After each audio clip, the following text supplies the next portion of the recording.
اردو ترجمہ سورۃ آل عمران آیت نمبر 155 سے 158۔ 9 ستمبر بروز ہفتہ 2023، 22 صفر 1445 ہجری۔ بسم اللہ الرحمن الرحیم۔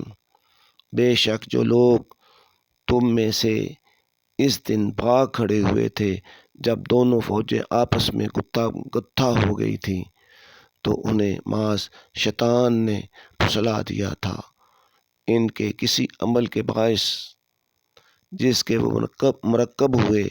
بے شک اللہ نے انہیں معاف کر دیا۔ یقیناً اللہ بہت بخشنے والا، بڑا حلیم والا ہے۔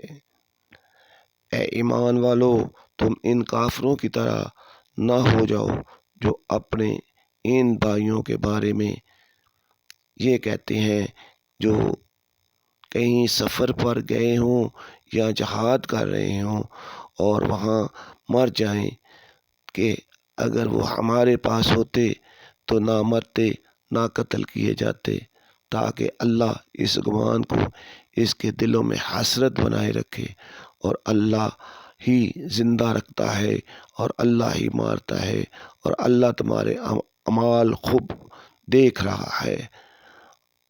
اور اگر تم اللہ کی راہ میں قتل کر دیے جاؤ یا تمہیں موت آ جائے تو اللہ کی مغفرت اور رحمت اس مال و متاع سے بہت بہتر ہے جو تم جمع کرتے ہو، اور اگر تم مر جاؤ یا مارے جاؤ سب اللہ ہی کے حضور جمع کیے جائیں گے۔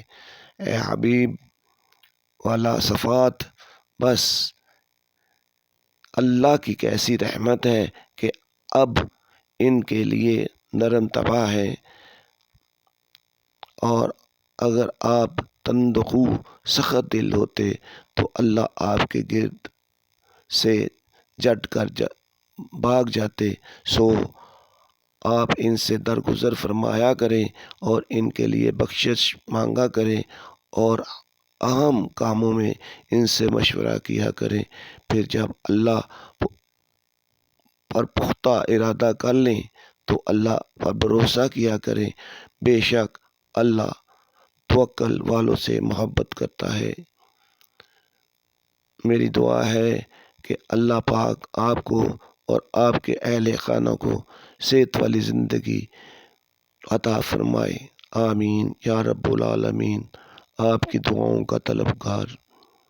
پیارے ساتھیوں، اگر میری یہ ویڈیو آپ کو پسند آئی ہو پلیز اس کو لائک اور سبسکرائب کر دیں۔ آپ کا شکریہ۔